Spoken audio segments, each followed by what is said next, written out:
नमस्कार, स्वागत आहे तुमचे आमच्या चॅनेलमध्ये।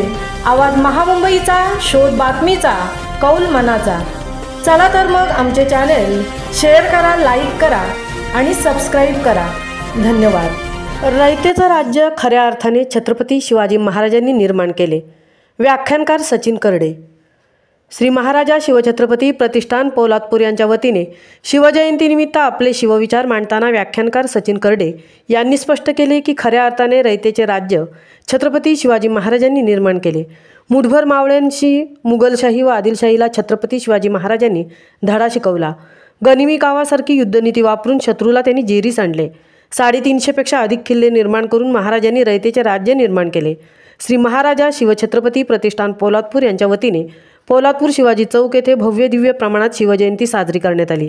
यावेळी सकाळी शिवमूर्तीला अभिषेक करून कार्यक्रमाची सुरुवात करण्यात आली। त्यानंतर पोलादपूर नगरपंचायतीतील सफाई कामगारांना शिवजयंतीनिमित्त मिठाई वाटप करण्यात आले। किल्ले प्रतापगडावरून व रायगडवरून आलेल्या शिवज्योतीचे तेथे स्वागत करण्यात आले। संध्याकाळी 4 वाजता छत्रपती शिवाजी महाराजांची मूर्ती पालखीत घालून मिरवणूक काढण्यात आली।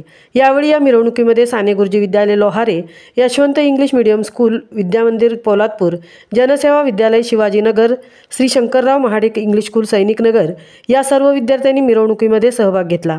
या कार्यक्रमामध्ये लेझी नृत्य तसेच पोवाडे व शिवभक्तीपर गीते सादर करण्यात आली। हा कार्यक्रम यशस्वी होण्यासाठी प्रतिष्ठानचे अध्यक्ष श्री दिलीपभाई साबळे, उपाध्यक्ष शिरीष साबळे, सचिव विजय पालकर, खजिनदार सुनील भोसले, नामदेव शिंदे, प्रसन्ना पालांडे, ज्ञानदेव कळंबे व सर्व सदस्यांनी विशेष मेहनत घेतली। आवाज महामुंबईचा चॅनेलसाठी प्रकाश कदमसह तृप्ती भोईर, पोलादपूर। शिवाजी महाराजांनी जे आपल्याला संस्कार दिले, देव, देश, धर्म, राष्ट्र, समाज,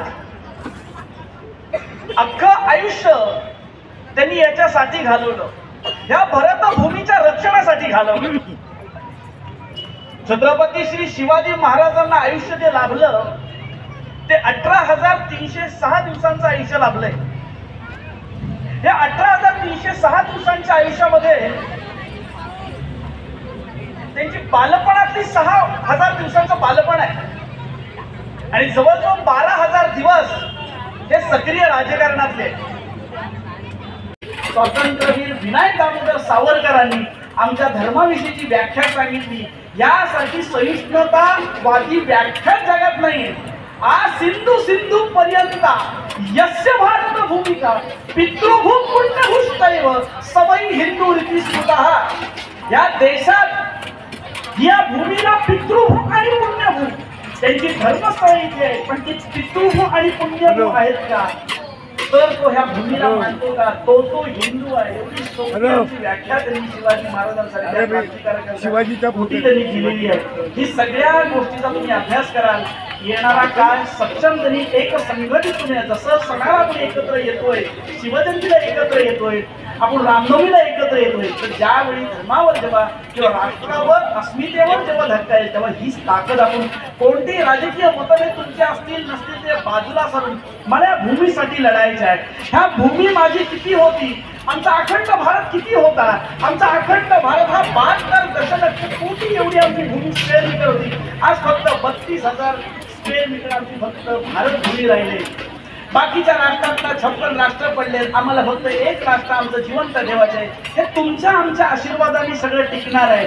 म्हणून ह्या भूमीवर एक संत कबीरांचा दोहा आहे, तो म्हणतो आणि मी माझ्या व्याख्यानाला विराम देतो की संत कबीर, तिथे एक संन्यासी चालला होता जंगलामधून। जंगलात पूर्ण आग लागली होती आणि आग लागल्यानंतर तिथं त्या झाडावर पक्षी बसला होता आणि पक्षी बोलला।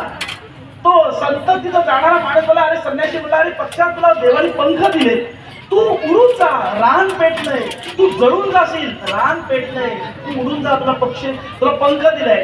तेव्हा पक्षी त्याला म्हणतो, अरे माणसा, तू शेवटी स्वार्थाचा विचार केला।